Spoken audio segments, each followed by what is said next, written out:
నమస్కారం. మా ఛానల్ ప్రేక్షక మిత్రులందరికీ కూడాను పేరు పేరున దసరా శుభాకాంక్షలు. మీరందరూ కూడాను ఆ అమ్మలుగా ఉన్న ఆ అమ్మవారి యొక్క పరిపూర్ణమైనటువంటి అనుగ్రహంతో మీరు అందరూ ఆయురారోగ్య ఐశ్వర్య భోగభాగ్యాలతో ఉండాలని మనస్ఫూర్తిగా ప్రార్థన చేస్తున్నాను. మా ఛానల్ చూస్తున్నటువంటి ప్రతి ప్రేక్షక మిత్రులు మీ జీవితంలో విజయదశమికి ఎన్నో విజయాలు రావాలని మనస్ఫూర్తిగా కోరుకుంటున్నాం. మా ఛానల్ని కాస్త సబ్స్క్రైబ్ చేయండి, మీ మిత్రులకు కూడా కాస్త షేర్ చేయండి. ఈరోజు మనం తెలుసుకోవాల్సినటువంటి ఒక ముఖ్యమైన విషయం ఏమంటే, హిందువుల యొక్క ప్రధానమైనటువంటి పండుగ అది ఏదైనా ఉందంటే విజయదశమి.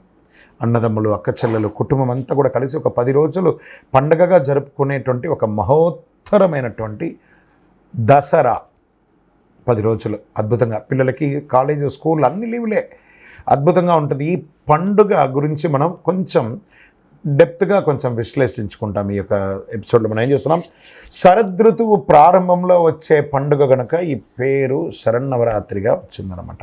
దీని ప్రజలందరూ అంగరంగ వైభవంగా, ప్రతి భక్తులు అంగరంగ వైభవంగా దీన్ని జరుపుకుంటూ ఉంటారు. ఆశ్వీజ శుద్ధ పాడ్యమి నుండి 9 రోజులు దేవీ నవరాత్రులు, 10వ రోజు విజయదశమి కలిసి దసరా అంటారు.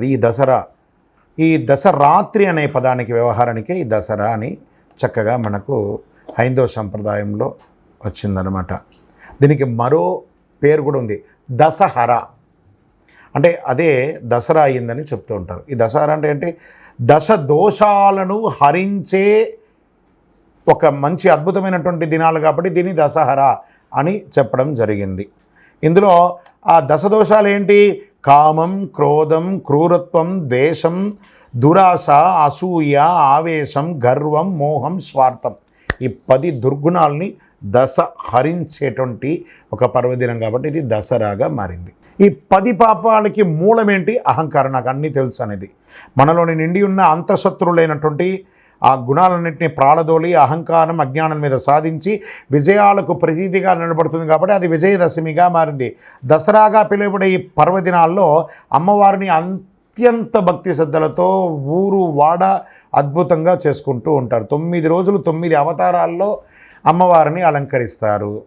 నవరాత్రుల్లో దేవిని పూజిస్తే 10 జన్మల పాపం పోతుందని పురాణాలు చెప్తున్నాయి.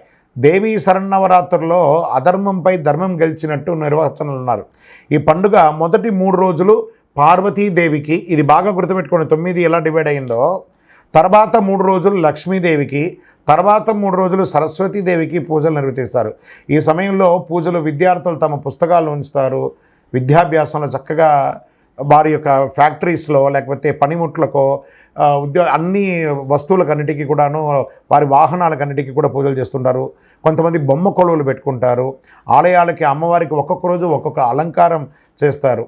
ఇలా ఒక్కొక్క అలంకారం చేస్తారు కదా. ఈ 9 రోజులు 9 అలంకారాలు చేస్తారు. మరి ఆ రోజుల్లో ఏ నైవేద్యాలు కూడా పెడతారు, ఏ అలంకారం చేస్తారు అది కూడా తెలుసుకుందాం. మొదటి రోజు శైలపుత్రిగా, పాడ్యమి రోజు విశేష పూజలు చేస్తారు. ఆ రోజు పాడ్యమి రోజున శ్రీ దుర్గాదేవిని చలిమిడి, వడపప్పు, పాయసంతో నివేద్యం చేసుకుంటారు. మరి 2వ రోజు వచ్చేటప్పటికి బాలా త్రిపుర సుందరీ దేవిగా ఈరోజు కుమారి పూజ చేస్తారు. విధి రోజు బాలా త్రిపుర సుందరీదేవి తీయటి బూందీ, శనగలు నైవేద్యం పెడుతుంటారు. 3వ రోజు గాయత్రీదేవి, అన్ని మంత్రాలకు మూలశక్తి అయింది గాయత్రీదేవి కాబట్టి మంత్ర జపంతో చతుర్వేద పుణ్యం దక్కుతుందని ఆ రోజు గాయత్రీదేవికి రవ్వ కేసరి, పులిహోర నైవేద్యంగా పెడతారు. 4వ రోజు లలితాదేవి, ముఖ్యంగా చెరుకు గడం ధరిస్తే దేవి అనుగ్రహం కోసం సుహాసిని పూజలు చేస్తుంటారు. లలితా సహస్రనామం చేసి కుంకుమార్చన అన్ని కూడా చేస్తూ ఉంటారు చక్కగా. ఆ రోజు పొంగలి, అన్నపూర్ణాదేవిగా ఉంటారు కాబట్టి పొంగలి పెడుతూ ఉంటారు. 5వ రోజు సరస్వతీదేవి, మూలా నక్షత్రం రోజు నిర్వహిస్తారు.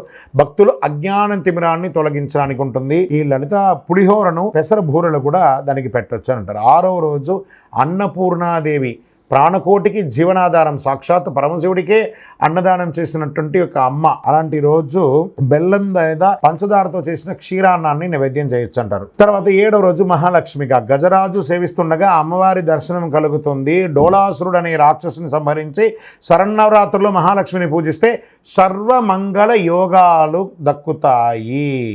ఆ రోజు అమ్మవారికి కొబ్బరి, శనగపప్పు, బెల్లము ఇవన్నీ కూడా పెట్టి అమ్మవారికి ఇష్టమైనటువంటి చక్కెర పొంగలి, దధ్యోదనం, పులిహోర నైవేద్యం పెడితే చాలా విశేషంగా ఉంటుంది. 8వ రోజు దుర్గాదేవి, దుర్గతను నివారించే పరాశక్తి మహాస్వరూపాల్లో మొదటిది దుర్గాదేవి. అమ్మను అర్చిస్తే శత్రుపీడ పోతుంది. ఎర్రని వస్త్రం, ఎర్రని అక్షింతలు అమ్మవారికి సమర్పించాలి. ఎంత అద్భుతం తెలుసా! ఆ రోజులో అమ్మవారికి ఆ దుర్గాష్టమి రోజు గారెలు, నిమ్మరసం కలిసి అల్లం ముక్కలన్నీ పెడతారు. అదే రోజు కొన్ని ప్రాంతాల్లో అద్భుతంగా దుర్గాష్టమి చాలా విశేషంగా చేస్తారు. ఇంకో కొన్ని ప్రాంతాల్లో, మన తెలంగాణ ప్రాంతంలో అయితే ఏం చేస్తారంటే సద్దుల బతుకమ్మ అంటే చాలా విశేషం. ఆ పూల వరుసలు అన్నింటినీ కూడా చక్కగా పెట్టి ఆ అమ్మలు అందరూ కూడాను చక్కగా సద్దులు తీసుకుపోయి అమ్మవారిని తయారు చేసి పూలతో చక్కగా ఆ నీళ్ళలో కలపడం ఇవన్నీ జరుగుతూ ఉంటుంది. ఒక్కొక్క ప్రాంతీయ పద్ధతిగా ఒక్కొక్క రోజుగా ఇలా. 9వ రోజు మహిషాసుర మర్దిని. నవరాత్రుల్లో మహోగ్ర రూపం అంటారు. అమ్మవారు విల్లు అంబు చేతులు పెట్టుకొని పుడి పెట్టేసుకొని ఆ యొక్క మహిషాసురుని సంహరిస్తున్నటువంటి రూపంలో మహోగ్ర రూపం. అందుకే మహర్నవమి అని అంటారు దీన్ని కూడాను. ఈ అమ్మవారిని ఆరాధిస్తే భయాలన్నీ తొలగిపోతుంది. ఆ రోజు అమ్మవారికి చక్కెర పొంగలి పెట్టడం, మహిషాసురమర్దినికి చక్కెర పొంగలి పెట్టడం అనేది చాలా విశేషంగా చెప్పడం జరుగుతుంది.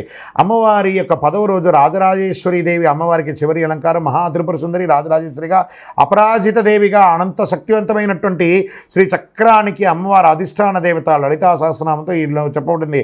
అందు ఏం చెప్పారు? సుమేరు మధ్య శృంగస్తే శ్రీమన్ నగరనాయిక.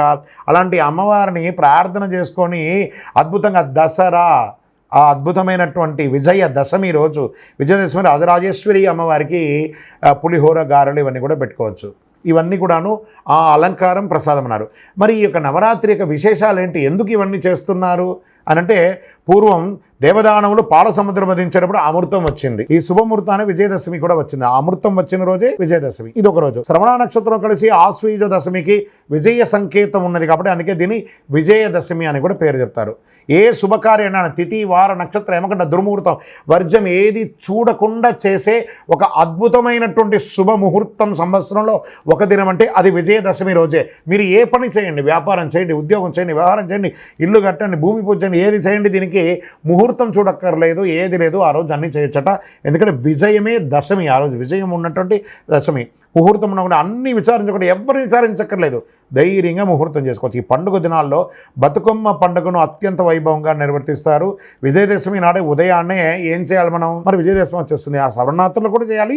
కానీ విజయదశమి నాడు ఏం చేయాలి? తలస్నానం చేసుకోవాలి, మంచి కొత్త బట్టలు వేసుకోవాలి, పూజా మందిరం అంతా చక్కగా తుడిచి, ఇళ్ళంతా కూడా మామిడి తోరణాలతో, మంచి పూలతో అలంకారం చేసుకోవాలి. గడపకు పసుపు, కుంకుమ, పూజా మందిరం ముగ్గులతో అలంకరించుకోవాలి.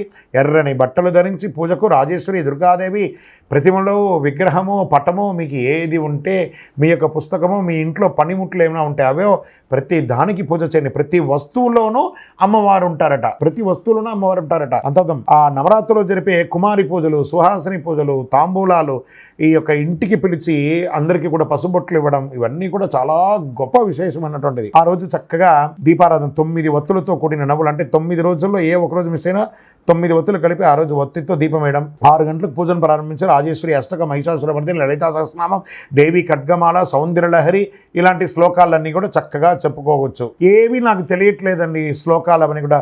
శ్రీమాత్రే నమః అని ప్రార్థన చేయండి, అన్ని కురిపించేస్తుంది అమ్మవారు. అమ్మ చాలా, మనం ఫస్ట్ మనకి ఏదైనా ఒక చిన్న దెబ్బ తాకితే ఏమంటాం? కాలు కింద పడితే ఏమంటాం? అమ్మా నరుస్తాం కదా. మనం వేరే ఏది అనట్లేదు కదా. ఆ అమ్మ ప్రతి అణువులోనూ ఉన్న అమ్మకు మనమందరం కూడా విజయదశమి వస్తుంది. అందరూ కూడా మీ జీవితంలో విజయాలు పొందాలి. మరి ఈ విజయదశమి నాడు శ్రీశైలంలో, విజయవాడ కనకదుర్గ దేవాలయంలో దర్శించుకోవచ్చు, లేదా మీ స్థానికమైనటువంటి దేవాలయాల్లో దర్శనం చేసుకోవచ్చు. కోటి కుంకుమార్చనలు జరుగుతుంటాయి, లక్షార్చనలు జరుగుతుంటాయి, కుంకుమార్చనలు జరుగుతుంటాయి. అన్నింటిలో అవకాశం ఉంటే ప్రార్థన చేయండి. మీరు చూడండి, ఈ 10 రోజుల్లో మీరు పిలవకుండానే ఒక సుమంగళి మీ ఇంటికి మామూలుగా వచ్చేస్తుంటారు తెలియకుండానే. అదే అమ్మవారి యొక్క అదృష్టం అని చెప్పొచ్చు. మీ ఇంటికి వచ్చే ఆ సుమంగళిని సాదరంగా ఆహ్వానించి కూర్చోబెట్టి, కాళ్ళకు పారాన్ని రాసి, పసుపు రాకి బొట్టు పెట్టి, వాళ్ళకి పసుపు బట్టలు పెట్టి, పండు తాంబూలం అవన్నీ ఇచ్చి వాళ్ళని మర్యాద చేయండి. అమ్మవారే మిమ్మల్ని పరీక్షించడానికి మీరు పిలవకపోయినా ఏదో ఒక ముత్తైదు రూపంలో మీ దగ్గరికి వచ్చేస్తుంటారు. సరే, విజయదశమి నాడు ముఖ్యంగా చేయవలసిన పూజ ఇంకొకటి ఉంది. ఏం పూజ? శమీ పూజ. ఈ శమీ వృక్షం అంటే జమ్మి చెట్టు. అజ్ఞాతవాసంలో ఉన్నటువంటి పాండవులు వారి ఆయుధాలని వస్త్రాలని సమీవృక్షంపై తెచ్చారు. సమీవృక్షం ఏంటంటే ఇప్పుడు నేను వేసుకున్నాను చూసారా, కరుంగాళి మాల అంటున్నారు చూసారా, ఈ కరుంగాళియే జమ్మి చెట్టు. ఈ యొక్క జమ్మి చెట్టు 90 ఏండ్ల వరకు అది జమ్మి చెట్టుగా ఉండి 90 ఏండ్ల తర్వాత 140 సంవత్సరాలలోపు ఇది కరుంగాళిగా పరివర్తనం చెందుతుంది. అంత పవర్ ఉంటుందన్నమాట ఈ యొక్క కరుంగాళి మాలకి. అదే చూసారా, ఆ జమ్మికి పూజ చేయడం, సమీవృక్షంపై దాచుతారట ఈ పాండవులందరూ కూడాను. తిరిగి అజ్ఞాతవాసం పూర్తి చేసేంత వరకు ఆ వృక్షాన్ని పూజించి ప్రార్థించి తిరిగి ఆయుధాలను పొందుతారు. అది అద్భుతం. ఆ జమ్మికి ఆ పవర్ ఎలా వస్తుంది, శక్తి, జయించే శక్తి ఎలా వచ్చిందంటే కరుంగాళికి ఇదే అనమాట. పాండవుల దగ్గర నుంచి కూడా ఇది వచ్చింది. సో ఆ వస్త్రములు కూడా జమ్మి వృక్షంలో దాచారట. అపరాజితాదేవి ఆశీస్సులతో కౌరవులపై విజయం సాధించారని పురాణాలు కూడా చెప్తున్నాయి. అలాగే శ్రీరాముడు విజయదశమి రోజున అపరాజితాదేవిని పూజించి రావణుని సంహరించిన రోజు కూడా అదే రోజు కూడా కాబట్టి ఆ రోజు కూడా విజయదశమిని కూడా చెప్పారు. మరి సమీ పూజ అనంతరం పాలపిట్టను చూస్తే ఆచారం కూడా ఉంది, అందరికీ కూడా పాలపిట్ట చూడాలని. మరి ఆ రోజు ఏం చేయాలి? సమయతే పాపం సమే శత్రు నివారిణి అర్జునస్య ధనుర్ధారి రామస్య ప్రియదర్శిని అని చెప్పి ఆ రోజు జమ్మి పూజ కూడా చేసుకుంటారు. ఆ చెట్టుకు ప్రదక్షిణాలు చేస్తూ పై శ్లోకాలని స్మరిస్తూ ఆ శ్లోకాన్ని రాసుకున్న చీటీలు లేదా మన యొక్క కోరికలు ఏదైనా ఉంటే దాన్ని తీసుకొచ్చి ఆ జమ్మి చెట్టుకి అందరూ పెడుతూ ఉంటారు. ఇది కొన్ని ప్రాంతాల్లో ఉంటుంది, కొన్ని ప్రాంతాల్లో అదే అంత పవర్ఫుల్ అండి. కరుంగాళియే జమ్మి, అంత అద్భుతం అండి. ఈ శ్లోకం రాసుకున్న చీటీలు అందరూ జమ్మి చెట్టుకు తగిలించి వారి కోరికలు చెప్పి 19 ప్రదక్షిణాలు చేస్తూ ఉంటారు. ఇలా చేయడం ద్వారా అమ్మవారి కృపతో పాటు శనిదోష నివారణం జరుగుతుంది. శమికి పూజ చేయడం వల్ల శనిదోషం, శనికి ఏం జరగడం, అదే ఇక అద్భుతం. ఆయన యొక్క వృక్షమే ఇది. ఏం చెప్తాం? దేహి మే బుద్ధి వైషం శని బాధ వినాశాయ ఘోర సంతాపహారిణే కనకాలయ వాసాయ భూతనాదాయ తనమ. ఏం చెప్తున్నారు? ఈ జమ్మి చెట్టుని పూజించి ప్రార్థన చేయడం ఏమైందో, దేహి మే బుద్ధి వైశిష్ట్యం, దేహి మే నిత్య యవ్వనం, దేహి మే పరమానందం, దేవదేవ జగత్పతే అని ఆ జమ్మి చెట్టుకి పూజ చేయడం జరుగుతుంది. అందుచేత అసాధ్యం సాధ్యమయ్యే చేసుకునే ఒక అద్భుతమైనటువంటి దినం కాబట్టి విజయదశమి. మీరందరూ కూడాను ఆయురారోగ్య ఐశ్వర్య భోగభాగ్యాలతో ఉండాలని ఆ అఖిలాండ కోటి బ్రహ్మాండ నాయకుడు శ్రీ ధర్మశాస్త్ర అయ్యప్ప స్వామి వారి 18 అవతారాల దేవాలయంలో కొలువైనటువంటి జీవశాస్త్ర తిరుపతిలో జీవకోన అనే ప్రాంతంలో ఉన్నటువంటి ఆ స్వామివారిని మనస్ఫూర్తిగా మీకు ప్రార్థన చేస్తున్నాను. మీరందరూ తిరుపతికి వచ్చినప్పుడు మన యొక్క దేవాలయాన్ని తప్పకుండా దర్శనం చేసుకోండి. రైల్వే స్టేషన్ నుండి బస్టాండ్ నుండి ఒక 3 కిలోమీటర్ల దూరంలో జీవకోన అనే ప్రాంతంలో ఉంటుంది. అందరికీ మళ్ళీ ఒక్కసారి విజయదశమి శుభాకాంక్షలు. అందరూ కూడా సంతోషంగా ఉండండి. మీ యొక్క ముఖంలో ఆ చిరునవ్వు పోకూడదని నేను మనస్ఫూర్తిగా ప్రార్థన చేసుకుంటున్నాను. విజయోస్తు.